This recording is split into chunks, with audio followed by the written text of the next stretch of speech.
ایک فقیر دریا کے کنارے بیٹھا تھا۔ کسی نے پوچھا، بابا کیا کر رہے ہو؟ فقیر نے کہا، انتظار کر رہا ہوں کہ مکمل پانی بہہ جائے تو پھر پار کروں۔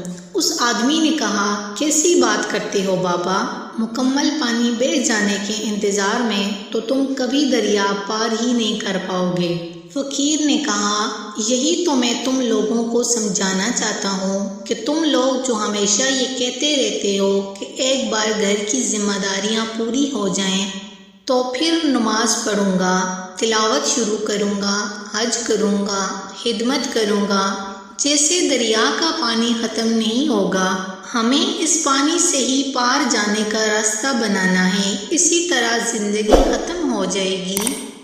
پر زندگی کے کام اور ذمہ داریاں کبھی ختم نہیں ہوں گے۔ فرینڈز، اگر آپ اسلامک اور اخلاقی واقعات پڑھنا چاہتے ہیں تو برائے مہربانی ہمارے چینل اسلامک نورانی مسائل کو سبسکرائب